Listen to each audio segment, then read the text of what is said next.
So students, in question number 31 we have got a prism of refractive index √2 and refracting angle, that is the apex angle, is 30 degree. और इसका जो एक surface है उसको polish कर दिया गया है, so it will act like a plane mirror. और एक beam of monochromatic light incident होता है, तो हमसे एंगल ऑफ इंसिडेंस आई पूछा गया है सो दैट हमारा जो लाइट रे है वो अपने पाथ को रिट्रेस कर ले. And to retrace its path हमें पता होना चाहिए कि अगर हमारे पास कोई मिरर लाइक ऑब्जेक्ट है तो उस पर नॉर्मल इंसिडेंस जब होगा, इन दैट केस लाइट रे अपना पाथ कंप्लीटली रिट्रेस कर सकता है. सो इन दैट केस सिनेरियो, ये लाइट रे अगर आई एंगल पे इंसिडेंस हुआ तो अपने पाथ को रिट्रेस करने के लिए ये जब इस प्लेन पे, इस रिफ्रैक्टिंग प्लेन पे इंसिडेंट होगा तो यहाँ पे ये एंगल 90 डिग्री बनना चाहिए. कहने का मतलब ये हो गया कि हमारा जो फर्स्ट रिफ्रैक्शन होगा पहले रिफ्रैक्टिंग सरफेस से, उसके बाद जो लाइट रे निकलेगा वो सेकेंड रिफ्रैक्टिंग सरफेस पे नॉर्मली इंसिडेंट होना चाहिए. नाउ कि ये एक मिरर है तो इससे ये अपने पाथ को रिट्रेस करते हुए पूरा बाहर आ जाएगा. तो चलिए इसी लाइन ऑफ थॉट पे मैं नाम दे देता हूँ अपने प्रिज्म के अलग अलग पॉइंट का. सो लेट अस से कि ABC हमारा प्रिज्म है, this point is P, this point is Q. तो अगर मैं देखूँ कि हमारा जो एंगल AQP है वो 90 डिग्री होना चाहिए. हमारा प्रिज्म एंगल जो है PAQ वो हमें 30 डिग्री दिया हुआ है. And from here I can say that जो एंगल APQ हो जाएगा that will be equal to 90 degree minus 30 degree which will become 60 degree. तो ये हमारा 60 डिग्री का एंगल हो गया. चूंकि ये एक राइट एंगल ट्राइंगल है, ये एंगल 30 डिग्री है तो ये 60 डिग्री होगा. Let us call this point M. So I can say that angle QPM जो कि पहले रिफ्रैक्टिंग सरफेस के लिए R है, that will become again 90 degree minus 60 degree which is 30 degree. तो यहाँ से हमें R की वैल्यू मिल गई है और हम लोग यहाँ पे स्नेल्स लॉ लगा रहे हैं पॉइंट P के लिए. So I will write 4 point P, हमारा जो साइन I एयर का refractive index 1 is equal to prism का refractive index √2 into sine R हो जाएगा. इसको अगर हम लोग फर्दर सॉल्व करें तो हमारे पास आएगा sine I is equal to √2 times sine R, और R हमारा 30 डिग्री है जो कि हमने कैलकुलेट किया हुआ है. Sine 30 degree is 1/2, so I will write 1/2 which will give me 1/√2. Now sine 45 degree is 1/√2, and from here I can say that I will be equal to 45 degree, and that will be the answer for question number 31.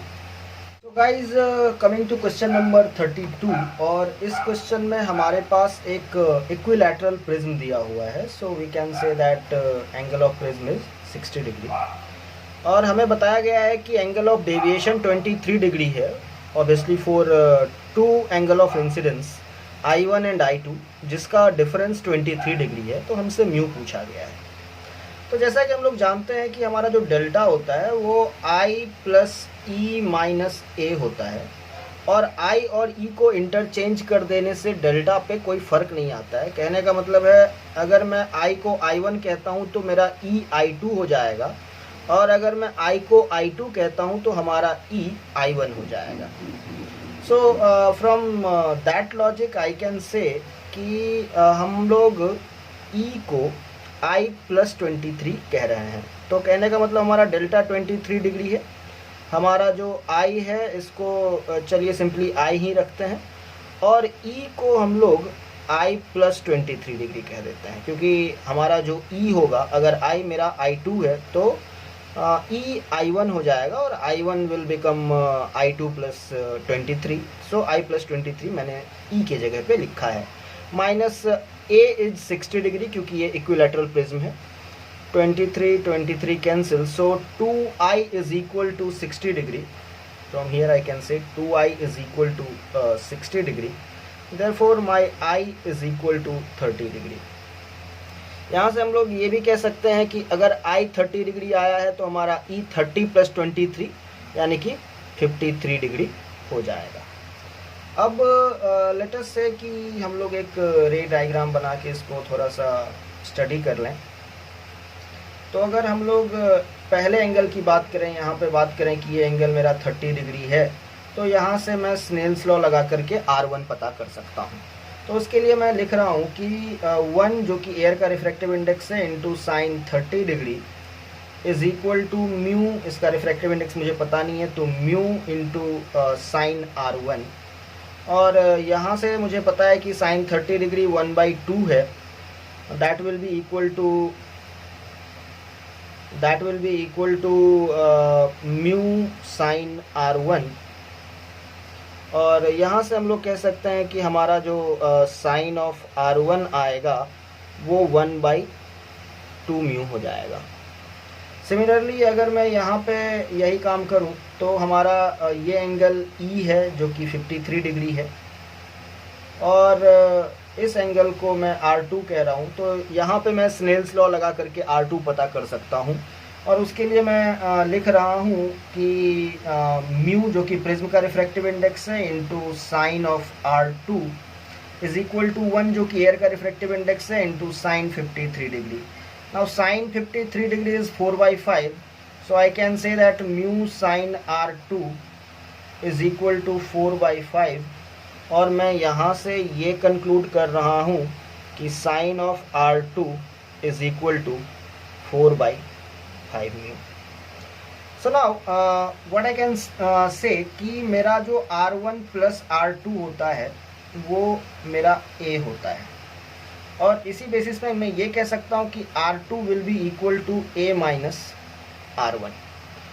और मैं अगर दोनों side sign ले लेता हूँ, then I can say कि sine of R2 will be equal to sine of A minus R1। और sine R2 की तो वैल्यू मेरे पास अवेलेबल है, दैट इज 4/5 म्यू। और साइन A माइनस R1 को अगर मैं ओपन करूं तो ये मेरे पास आ जाएगा sine A which is 60 degree cos R1 minus cos 60 degree into sine R1। Sine R1 मेरे पास अवेलेबल है, मैं यहाँ से कॉस R1 भी कैलकुलेट कर सकता हूँ। So I can say that cos R1 ये मेरा परपेंडिकुलर है, ये मेरा हाइपोटेनस है।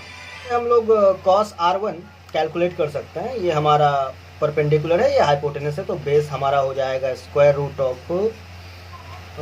4 mu square minus 1 divided by 2 mu. तो ये हमारे पास आ गई वैल्यू कॉस R1 की। चलिए वैल्यू सब्स्टिट्यूट करें, तो यहाँ से अपन लिख सकते हैं 4/5 म्यू, और हमारे पास है साइन 60 डिग्री, तो ये हमारे पास आ गया √3/2। कॉस R1 हमने ऑलरेडी कैलकुलेट कर लिया है, which is square root of 4 mu square minus 1/2 mu, minus cos 60 degree की जगह पे हम लोग 1/2 लिख रहे हैं, और साइन R1 हमारे पास 1/2 म्यू है। इसको हम लोग फर्दर सिंप्लीफाई करने वाले हैं इस इक्वेशन को।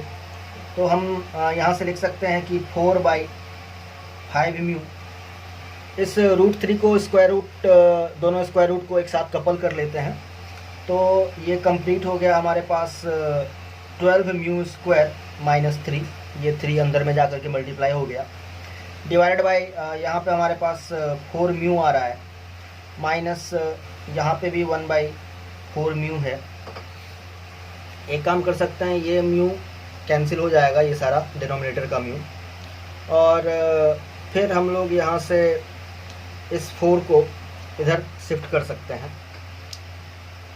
तो हमारे पास ये आ जाएगा 4/5 plus 1/4 is equal to square root of 12 mu square minus 3/4। इसको अगर मैं सॉल्व करूं तो I will get 21/20 is equal to square root of 12 mu square minus 3 divided by 4। तो आई कैन से 4 5 जा 20। नाउ अगर मैं दोनों साइड स्क्वायर कर दूं तो 21 का स्क्वायर हो गया 441/25, और ये स्क्वायर रूट इधर RHS में ख़त्म हो जाएगा। So I will get 12 mu square minus 3। तो हमारे पास 441 + 25, सो हमारे पास 441/25 + 3 आ रहा है एज 12 म्यू स्क्वायर। और यहाँ से हम लोग इजीली कैलकुलेट करके म्यू की वैल्यू पता कर सकते हैं, and that is going to be √43/5। So ये हमारे पास म्यू का आंसर आ गया। कमिंग टू क्वेश्चन नंबर 33, इसमें हमें बताया है एक इक्विलैटरल प्रिज्म के बारे में, और हमें ये बताया गया है कि एयर में इस प्रिज्म का जो मिनिमम एंगल ऑफ डेविएशन है वो 46 डिग्री है। वहीं किसी दूसरे सराउंडिंग मीडियम में जो मिनिमम एंगल ऑफ डेविएशन है वो 30 डिग्री हो जाता है। तो हमसे उस सराउंडिंग मीडियम का रिफ्रैक्टिव इंडेक्स म्यू पूछा गया है। यहाँ पे हम लोग एक बात कह सकते हैं कि हमारा जो ए है एंगल ऑफ प्रिज्म या अपेक्स एंगल, वो हमें 60 डिग्री इनडायरेक्टली दिया गया है, क्योंकि हमें ये बताया गया है कि जो प्रिज्म है वो एक इक्विलैटरल प्रिज्म है। अच्छा, यहाँ पे हमारा प्रिज्म एंगल नेग्लिजिबली स्मॉल नहीं है, इसीलिए मुझे जो फॉर्मूला यूज करना पड़ेगा वो ये है।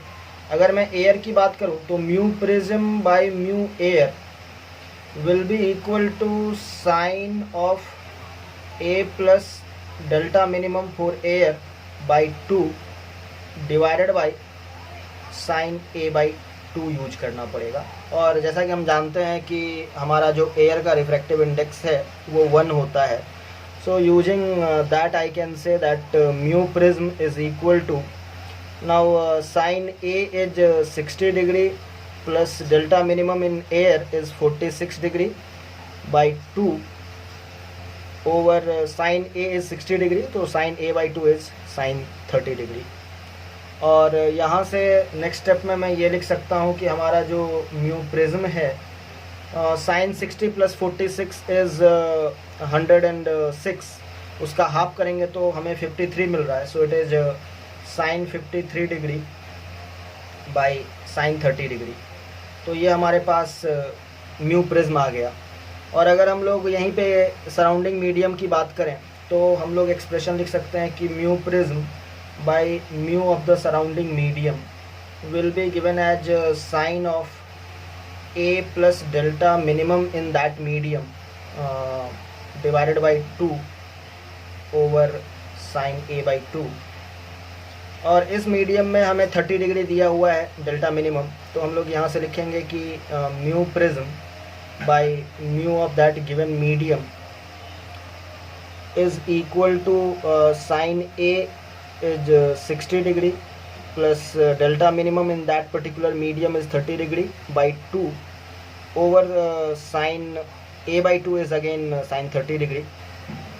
तो यहाँ से हमारे पास आ रहा है mu prism by mu medium is equal to sine 60 + 30 90/2 sine 45 degree. So it is sine 45 degree by sine 30 degree. I'll call it equation number 2 and I'll call it equation number 1।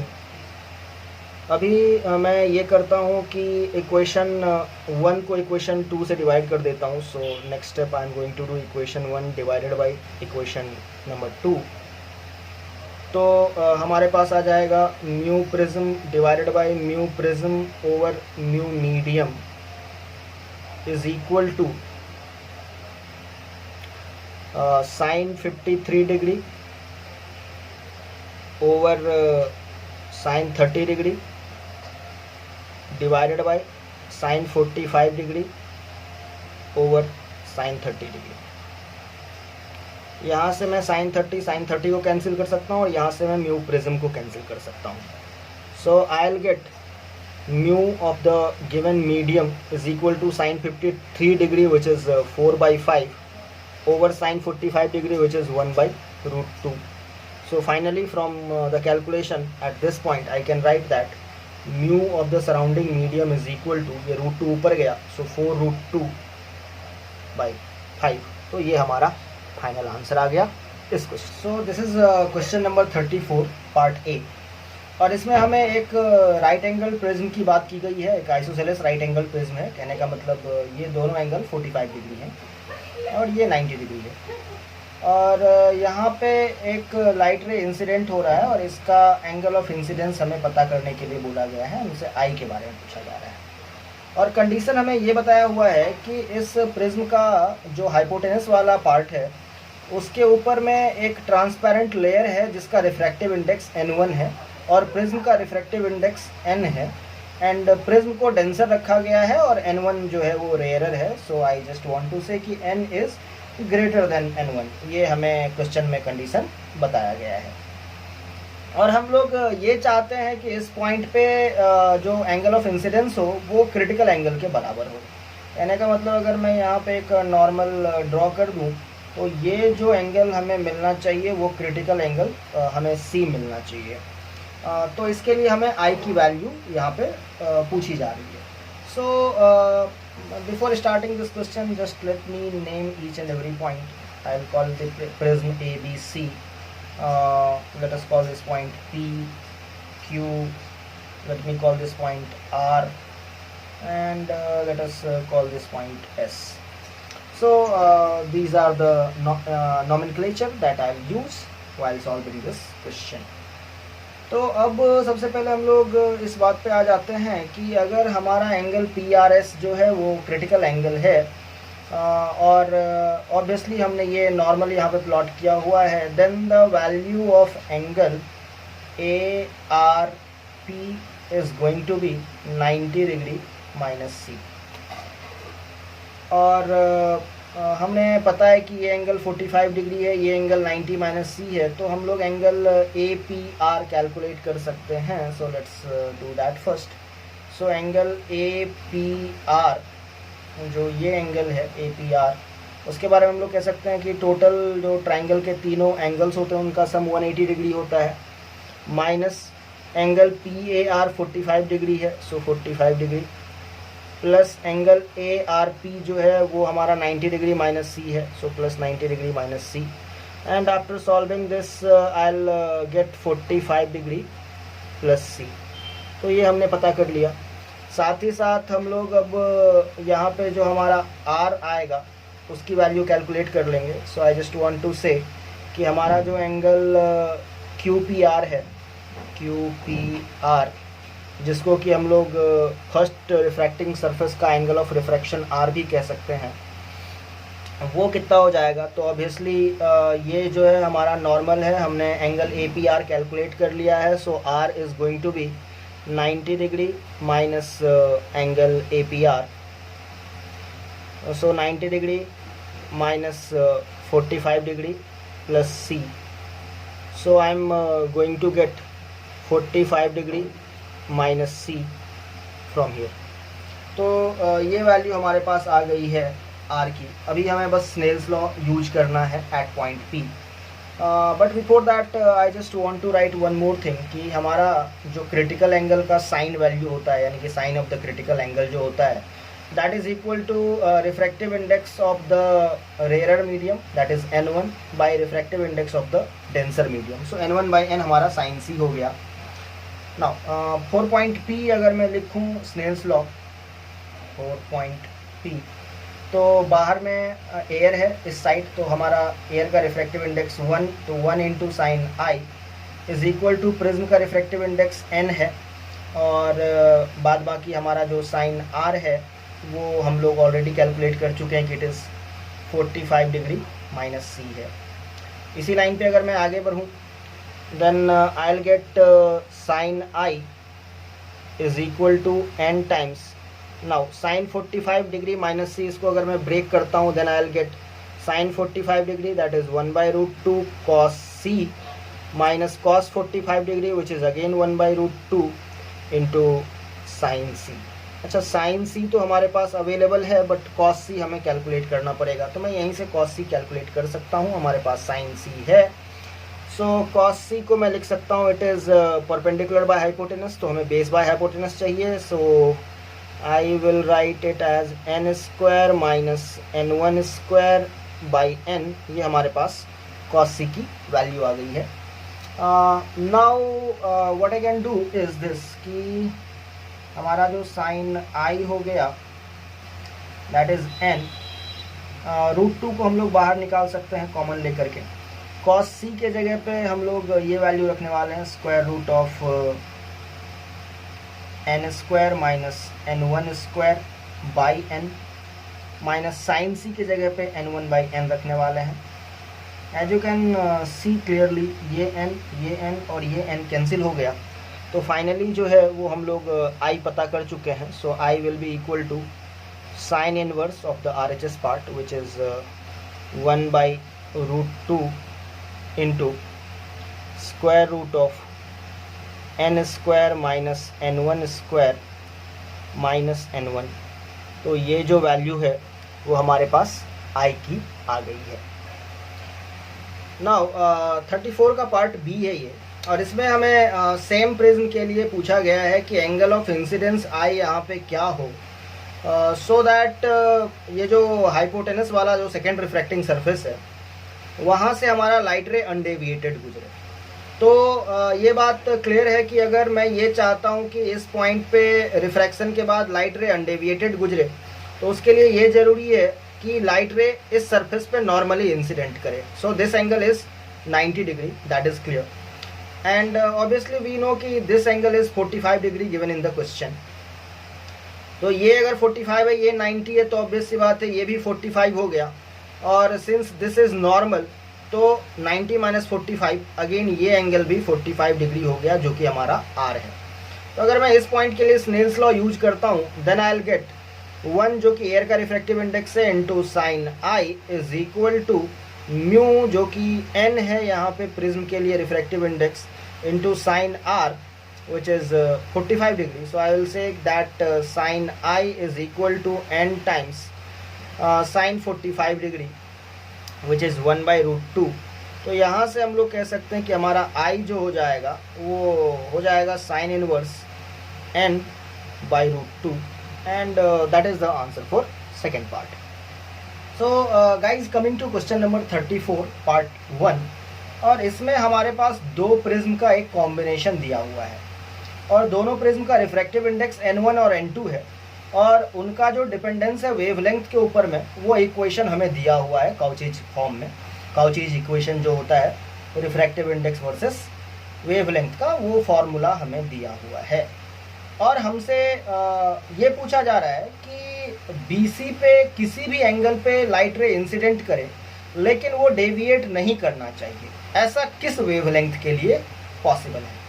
तो देखिए, अगर लाइट रे refraction के बाद deviate नहीं कर रहा है तो दो बातें हो सकती हैं।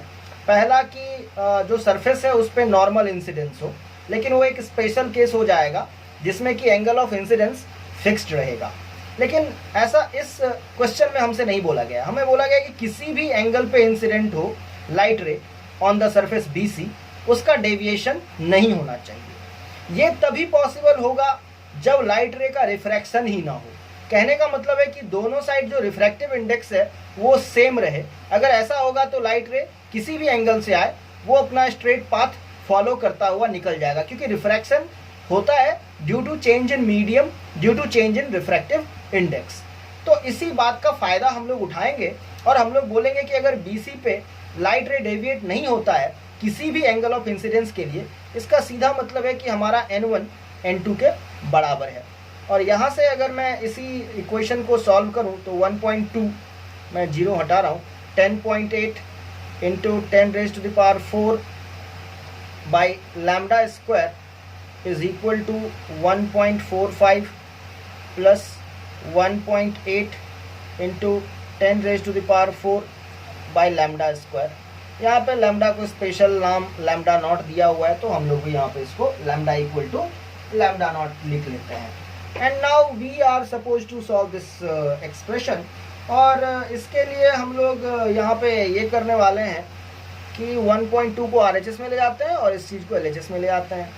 तो हमारे पास जो वैल्यू आ जाएगी वो हो जाएगी 1.8 into 10⁻⁴ by lambda naught square.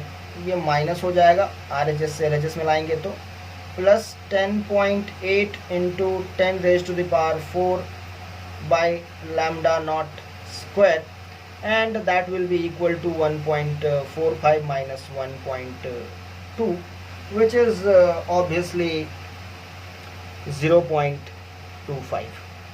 अभी यहाँ से हम लोग देख सकते हैं कि 10 के power 4 by lambda naught square common आ रहा है, and I can write it as 10.8 minus 1.8 is equal to 0.25, and from here I can say that lambda naught square is equal to 10 के पावर 4, ये 10.8 माइनस 1.8 हमारे पास 9 आ रहा है, और ये डिवाइडेड बाई 0.25 आ जाएगा। और अगर मैं यहाँ से लैम्डा नॉट को सिंप्लीफाई करता हूँ तो लैम्डा नॉट की जो वैल्यू है हमारे पास वो आ रही है 600, और क्वेश्चन में ही बताया गया है कि ये लैम्डा नैनोमीटर में है, सो लैम्डा नॉट की वैल्यू हमारे पास 600 नैनोमीटर आ रही है। और इसको यूज करके हम लोग N1 या N2 जो रिफ्रैक्टिव इंडेक्स है वो भी कैलकुलेट कर सकते हैं। तो N1 या N2 अगर मैं इसमें लैम्डा के जगह 600 नैनोमीटर प्लग इन करता हूँ और इसको सॉल्व करता हूँ, then I'll get it as 1.5. So that was about question number 35 part 1. Now question number 35 के पार्ट 2 की बात करते हैं, और हमसे बोला गया है कि हमने जो लैम्डा नॉट कैलकुलेट किया था पार्ट 1 में, दैट वाज 600 नैनोमीटर, और जिसके लिए जो पूरा प्रिज्म है वो दोनों prism as a single prism act करेगा, क्योंकि N1 N2 दोनों के लिए सेम है, तो सेम मीडियम की तरह इसको ट्रीट करेंगे हम लोग। और इस केस में हमारा जो रिफ्रैक्टिव इंडेक्स N आ गया था वो 1.5 आया था। तो हमसे पूछा गया है कि AC सरफेस पे लाइट रे किस एंगल पे इंसिडेंट हो so that I will get the minimum angle of deviation. So I की वैल्यू पूछी जा रही है for minimum angle of deviation, तो वो हमें यहाँ पे कैलकुलेट करने के लिए बोला गया है। तो सबसे पहले हम लोग ये देखेंगे कि हमारा जो अभी दोनों प्रिज्म का कॉम्बिनेशन है वो as a single prism act करेगा, और अगर मैं इसको वर्चुअली पूरा कर देता हूँ यहाँ पे, तो it is evident from the geometry कि हमारा जो प्रिज्म एंगल यहाँ पे आ रहा है वो 60 डिग्री हो जाएगा, and we can very easily prove this thing. ये 60 है, ये 40 है, तो ऑब्वियस सी बात है हमारा ये एंगल 80 डिग्री हो जाएगा। ये 80 है, ये 70 है, 150 हो गया, तो हमारा ये एंगल 30 डिग्री हो जाएगा। सिमिलरली ये 20 है, ये 70 है, तो 90, सो ये एंगल भी हमारा 90 हो गया, तो हमारा ये एंगल भी 90 होना चाहिए। So this is 90, this is 30, 120, सो ये एंगल 60 डिग्री होना चाहिए।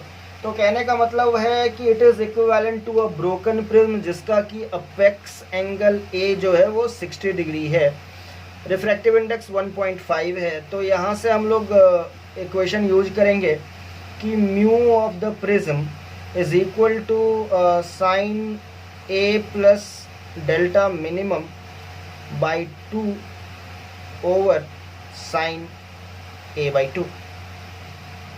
तो फिलहाल जो हमारा रिफ्रैक्टिव इंडेक्स ऑफ प्रिज्म है वो n इक्वल टू 1.5 है, so I will write 1.5 is equal to, now it is sine A which is 60 degree plus delta minimum by 2 divided by sine A by 2, that is sine 30 degree which is 1/2। तो यहाँ से हम लोग कह सकते हैं कि sine 60 degree plus delta minimum by 2 जो है that will be 1.5 into 1/2 which is 0.75, और इसी बेसिस पे हम लोग कह सकते हैं कि 60 degree plus delta minimum by 2 जो है वो हमारे पास साइन इनवर्स 0.75 आ रहा है। And it is quite known fact that this angle 60 degree plus delta m by 2, that is A plus delta m by 2 जो होता है that is I होता है, ये I होता है for minimum angle of deviation, और इसी की वैल्यू हमने साइन इनवर्स 0.75 कैलकुलेट की है, और यही हमारा आंसर हो जाएगा इस पार्ट के लिए।